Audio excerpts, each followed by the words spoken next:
unknown. Sorry, I can't believe you ever really step on in love with me. पता नहीं जरूरत है कि आगे आवाज अभी बहुत तेज आ रही है नोट कर दूं जूम पे पंगा नहीं होता ब्रो इसका साउंड हां अभी ठीक आ रही है हां फिर थोड़ा रैंडमली स्टार्ट करता हूँ मेरे को पता है कैसे करना है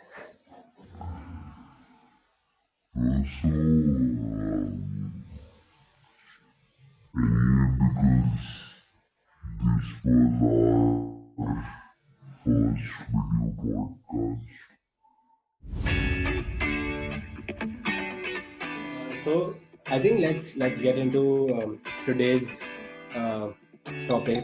With Jen, I have been thinking about a lot on this idea. From I was watching this video, you know KSI, right?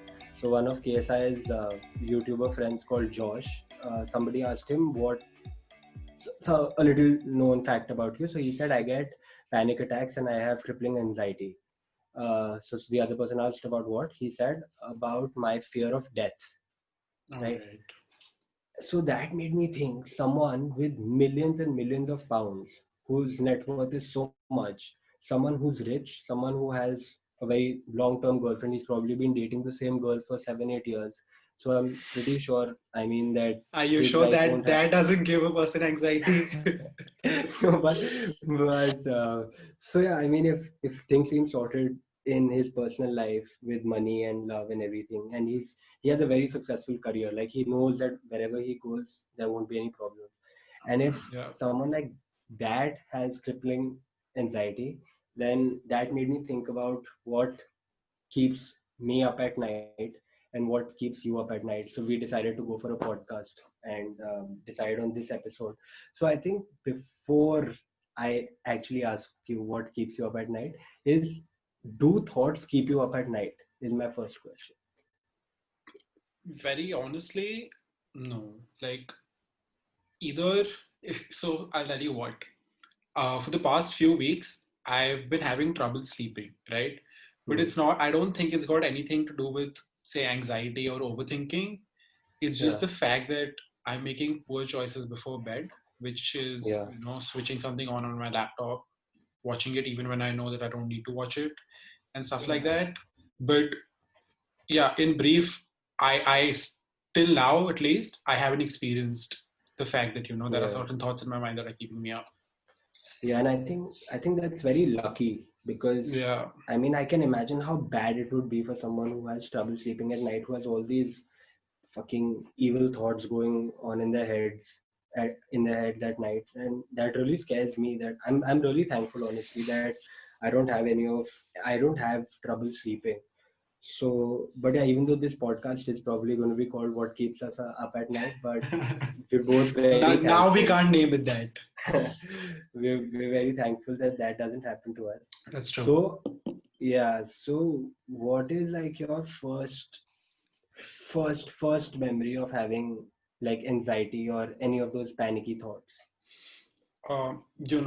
Before we start off with the discussion about our experiences with anxiety, I think it's important to put the fact out that we are no experts, right? This is just our individual experiences and what we've learned from them. And this is just our instance of anxiety. What worked for us, what didn't work for us. There's nothing that if it worked for us, then it should for you too. There's nothing like that. But this is actually quite funny. At least I think it's funny now. So now we know what anxiety means, and I think that's that has certain bad connotations to it in itself. But if I think about my life in school, the most anxiety that I think I ever felt was before a match, right? So spot on. Yeah, and so I still remember going to the bathroom thrice before our match was before we were even supposed to start warming up. Because the thought of the match starting kept playing in my head. And then when you're on the field, right, and I'm not kidding, I swear to God, if the whistle would have been blown a second later in any of the matches, I would have shit my pants right there on the field. This is not a joke. So I think that is where anxiety is different for different people, because similar instance. So the first time so now I have performance anxiety, right? And I don't like failing, right? So, so my first instance, so I have two instances of anxiety that I remember, and they both started around the same time. They both started in around class 11th when we were 16, 17. One was in academics and one was in uh, this thing, football, right? So what would happen to me before a game is like when we're kitting up, not jitna before tujhe hota tha, but I think when we were kitting up, and I remember when I would wear my socks and we would go towards a bench, right, where we would keep our bags. That is when I would start feeling anxious, and my anxiety is very weird because I start coughing, and my eyes become teary, and I get really nauseous, right? And that same thing has continued for a very long time. Like still, I get the same symptoms of anxiety. And that's how I go. That's how I really feel inside, right? When there's honestly nothing to throw up. I've never thrown up before a game, and the same switch to academics before even a pre-board, where I would know that the marks won't count, right? Even before a Monday test in 12th, where I know that this shit has no consequence whatsoever, right? I would still feel anxious before that because I have that sort of performance anxiety that I want to do well, right? Yeah, that's true. And I think for even a subject like English, where I'm really confident and I know that the things that could go wrong is like the range of things going small is very small, right? Going wrong, yeah. English it's all subjective, right? So you can barely know where you've gone wrong. So even that maths, so I was. I mean, you're talking to the wrong person if you're talking about anxiety before maths exams. But yeah, that was even. So I think around age 16, 17 was when I first started having it before, because I remember before that I would see people getting anxious and I was just like, "Hey, bro, it's just a test, it's just a match. What is wrong with you?" And as soon as the test begins, or as soon as like the whistle goes for the it match, goes away. Yeah, it's it over. goes away. Yeah, it's over. Yeah, and then you're like fully tuned in. So that is my like our first incident. Do you think that has continued? Like, do you No, still have it? definitely not. So, like you said, that your symptoms are similar from what you had then to what you have now. Yeah. My symptoms have actually changed a lot. So, at least from what I can identify as anxiety at that time. For me now, it's become this state of restlessness, right? When I'm feeling anxious, then I want to keep doing something and I want to keep myself occupied. But at the same time, the XYZ thing that's actually making me anxious, that's also playing in my head. So right, if it's something that I need to check on my phone, so I'm doing what I'm doing, but I'm continuously checking my phone after every Yeah, second. you've told me that. Yeah, so Yeah, this yeah. keeps happening. But there's one thing that just came to my mind when you were talking about school and how it developed at the age of 16, 17. So do you think that our usage of phones had a role to play with all of this? Because when we didn't have phones, anything that happened in school, we got a break from it, right? 24 hours, we sleep over it, and then we come back. We don't have to deal with it at home. We don't have to deal with it when we go to play in the evening. So do you think that that is where it actually, started becoming an evident issue for you? I think the dots are very tough to connect, but now that you're saying it, it could be true because, like you said, if X has happened, you don't have to face the consequence till Till the the next very day. next Yeah, day. so you don't care what's happening till then. Exactly. So if you played a bad game, you know that people will shit on you tomorrow. They'll be like, "Fuck it." But if you know that you played a bad game, then you'll get texts in the evening saying, Yeah, "Hey, you yeah. could have done this, you could have done that," and stuff like that. And even though it's constructive, but you still feel bad about it, Of course, you right? can't not You feel still, bad about it. and I think the reason like I got, and I think that's very true for me. Like I was thinking about my school anxiety. So I think the reason that I got more anxious towards 11th and 12th is also because my performance sort of dipped, both in terms of uh, uh, sports and in terms of academics. Academics, Right? yeah. Yeah. So it's just I think I peaked my academics in class 8. In class 8, I think then ninth was a dip and then 10th was back up, and then 11th and 12th was a dip. And similarly for football, I think I peaked in 10th. Yeah. Like as soon as I've peaked in 10th, and then bro, obviously 11th, you're more into academics. So even though I fucked up my academics in 11th, different, but even my sports dipped. So I think that's what started making me very anxious, that I need to perform well and I need to do well on those tests and I need to perform well in that exam. So I think that, and I think something similar, not sports anymore, but because I mean we don't play competitive anymore. But I think till my last semester, I had the exam bana anxiety. Like I had those pre-exam. Yeah. Yeah. So I think that hasn't left me. I'm hoping it will at some point. But yeah. So w- what do you feel anxious about now? Like let's divide it into different segments. Okay. What makes you anxious about your career? Oh wow. No, so okay, this is a very long Because answer. that's what makes me the Yeah, most anxious this right is now. that's a very long answer. Yeah. So I think I've never experienced academic anxiety, and I think that's why I didn't get the gold medal in class 11th. But I mean, that's a silver lining to it. Peasant. But yeah, but coming to job anxiety, so I think you are a very major cause for my job anxiety, because when you're talking about work that you're doing, right, our friends are talking about the jobs that they have. And Yeah. since I have an extra year in hand, I Yeah. keep thinking that this is not what I want, right? Hmm. And I'm sure everyone's thinking that. No one would, obviously, there are people who would come up and say that, this is what I want and I'm glad I've got it. Great.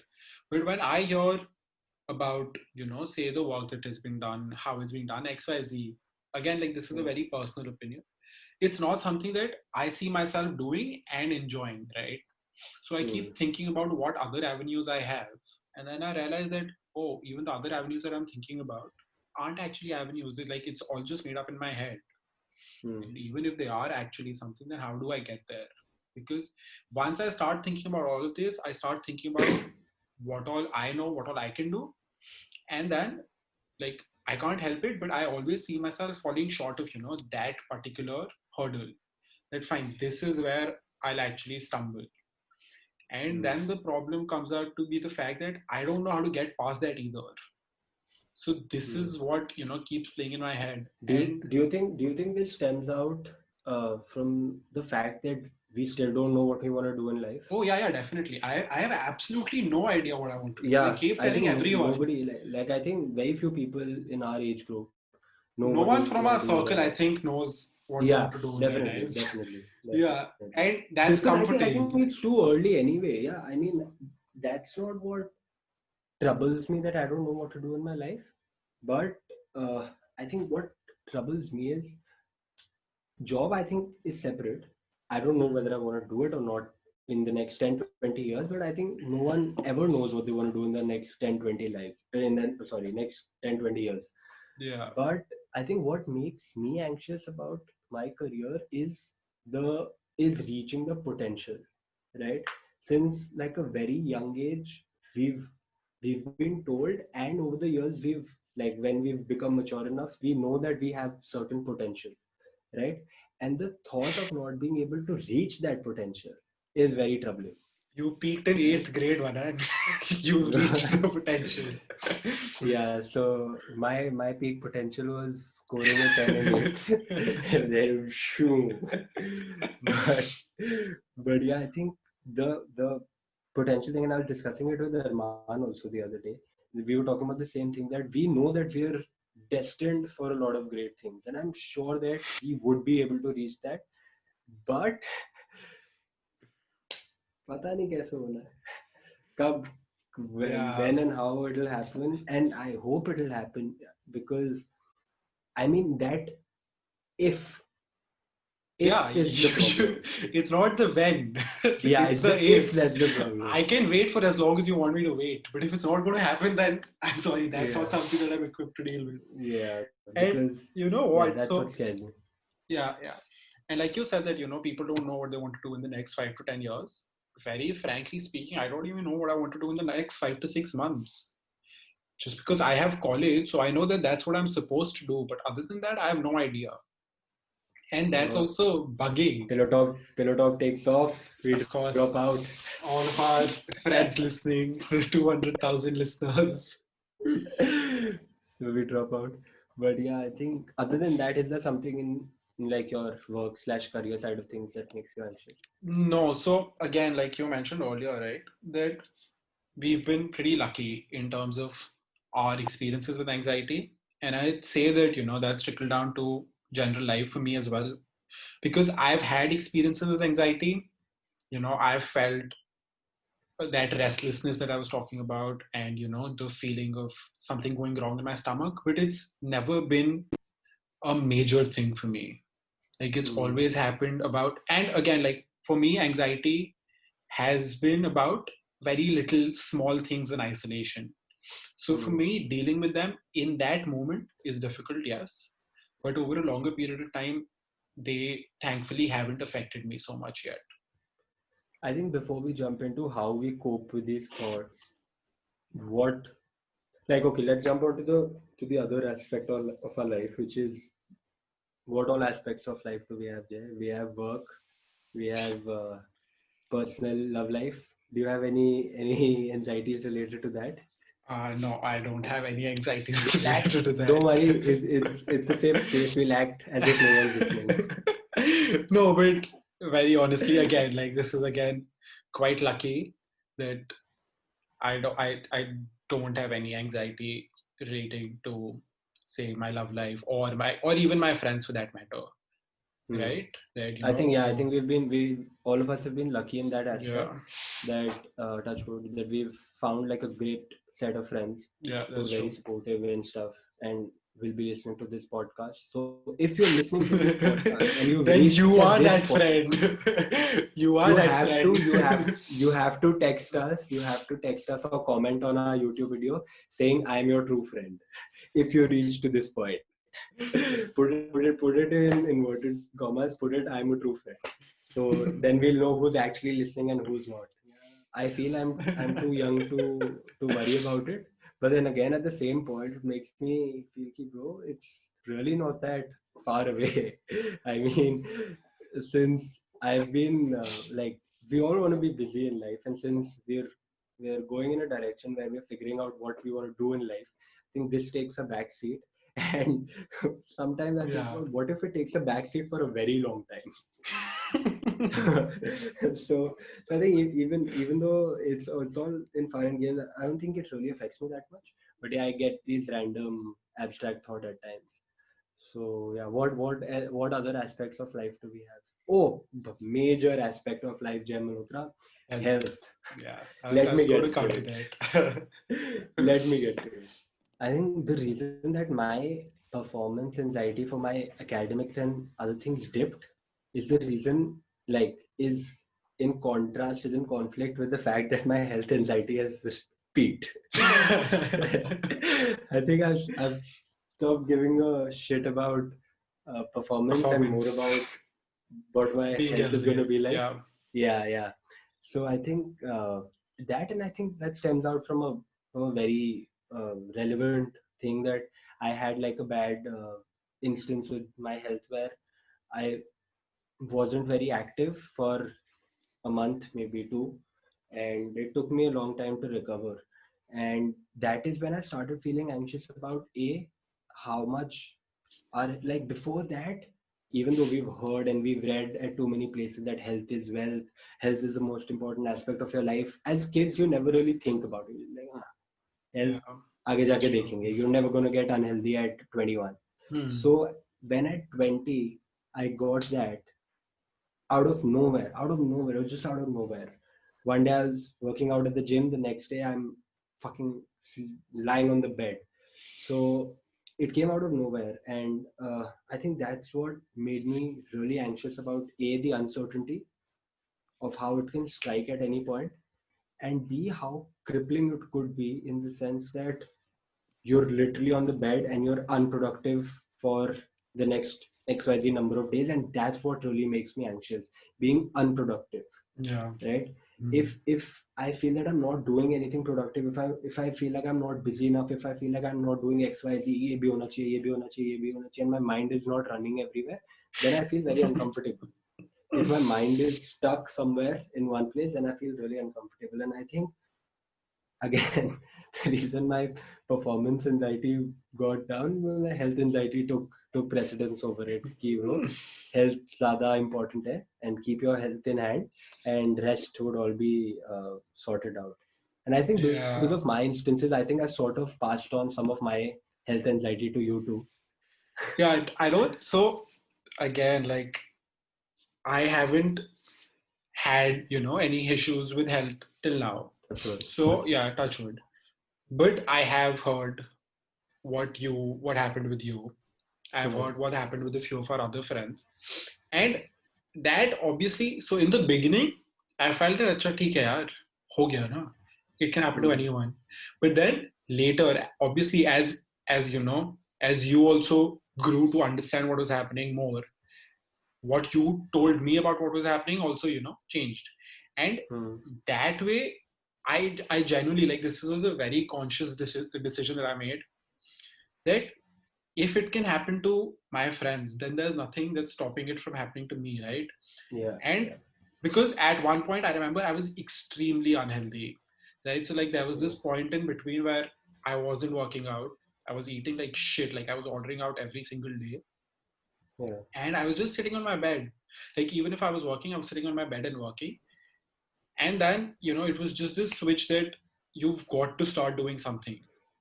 And even if it's, not the ideal physique, even if it's not, being sculpted to the T, it's just, making sure that you're moving, you're putting Being the right active. stuff. Yeah, putting the right stuff in your body. I think that's very, very important. Yeah, I think you've hit the nail on the head. I think eat your veggies, kids. Yeah. It's very important.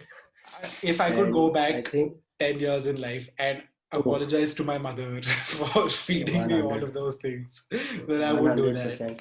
And I think I'm very thankful to my parents also in that aspect, that they've been very supportive. They know when I've been down, even though they've asked me to get back up and be like, come on bro, now it's getting out of hand. But I think at times that I felt that I could do with a little more support at this point, but I couldn't see it from their eyes. Even they feel bad for me, even they've cried for me.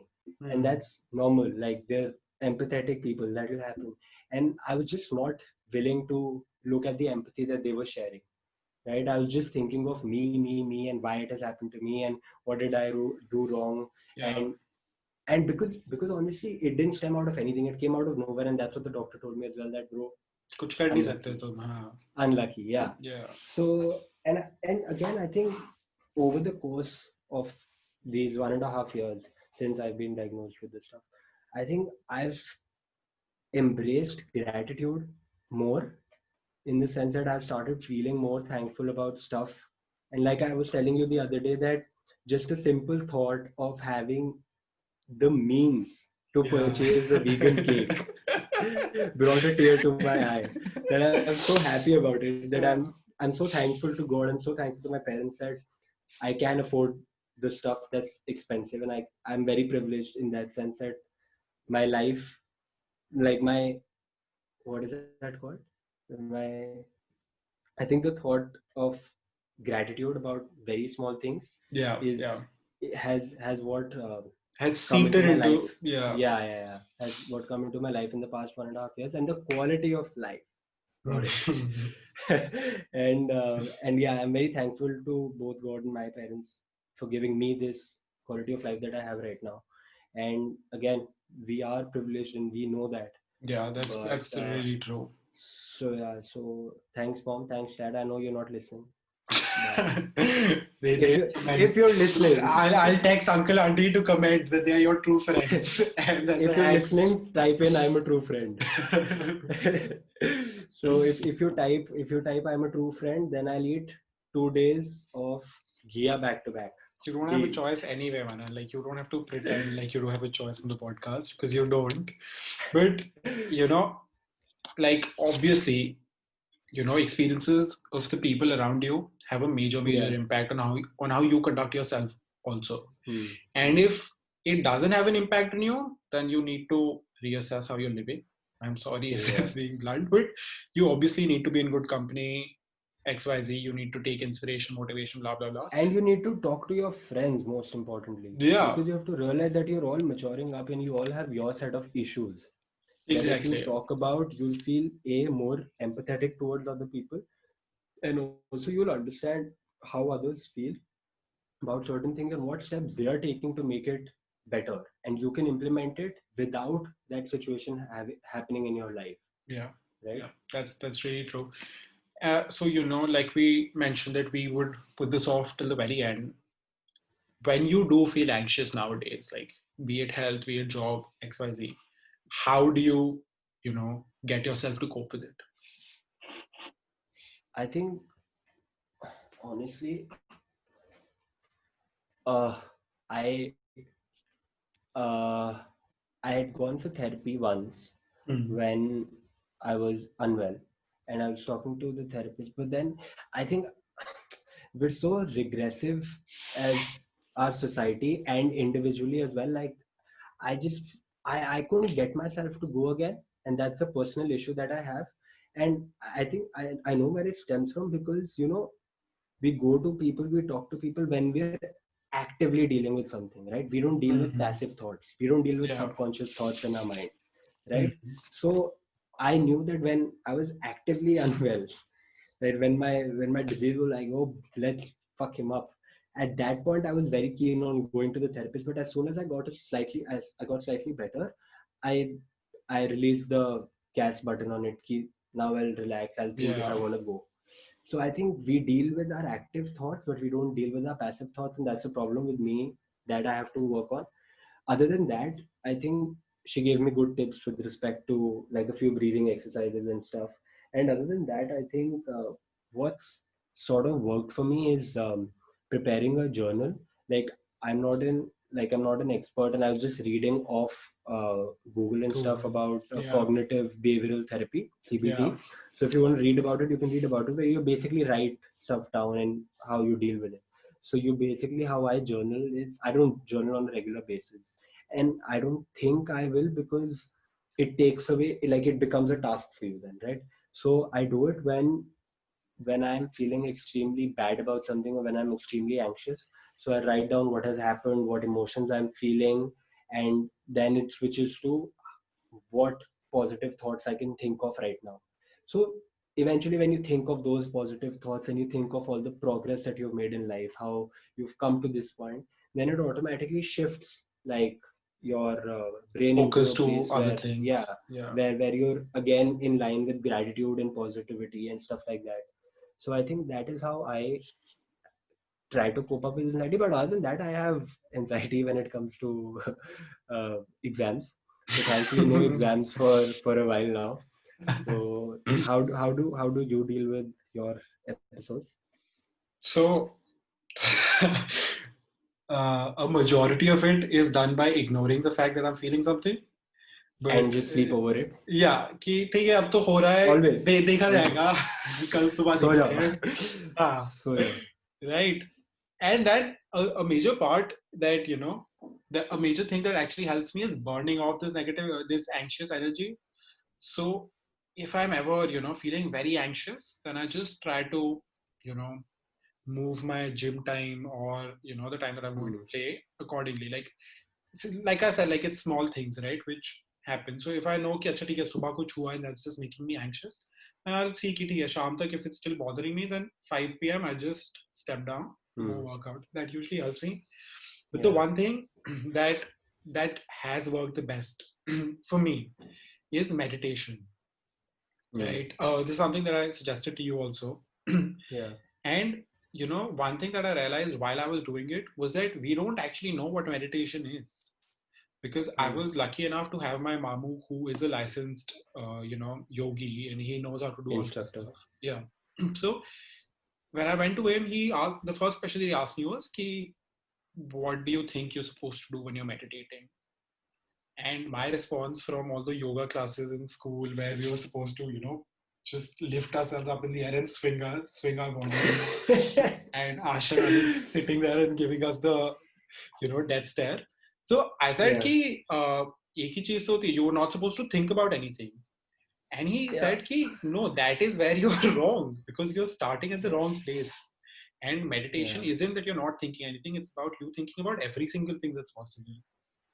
But regardless, like going into the entire discussion of meditation as a separate podcast, that helped me out a lot. And I'm genuinely, again, like you said, took the you took the foot off the gas with therapy. I've taken my foot off the gas with meditation. Like at a point I was doing it very Yeah. regularly, and now it rarely happens once in 2 weeks, once in 3 weeks.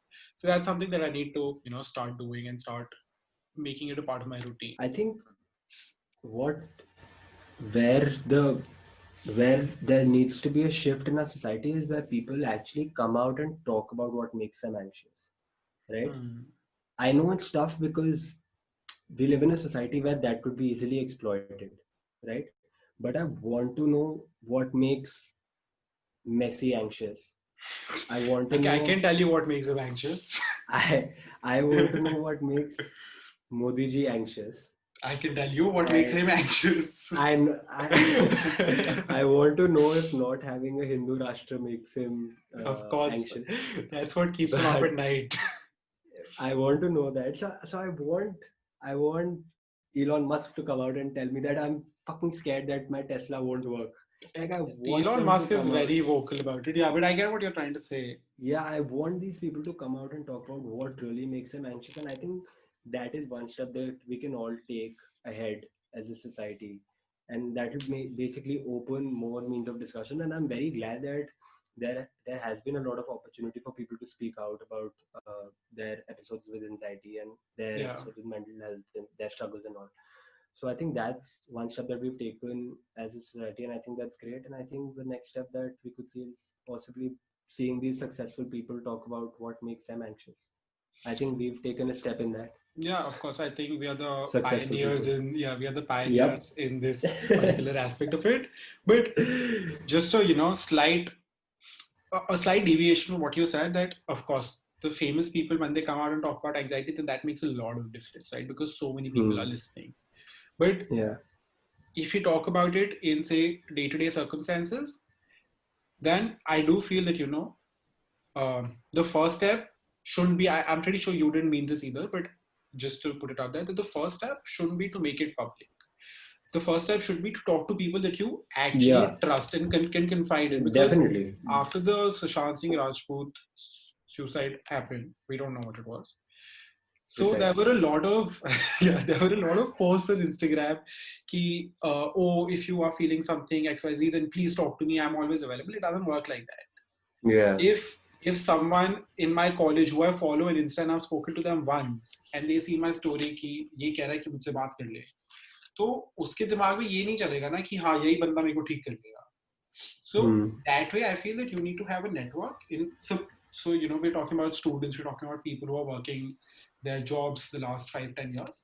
I think it's important to, if again, the best solution is going to therapy. Like, there's nothing. Talking to someone who knows what they're talking about. Exactly.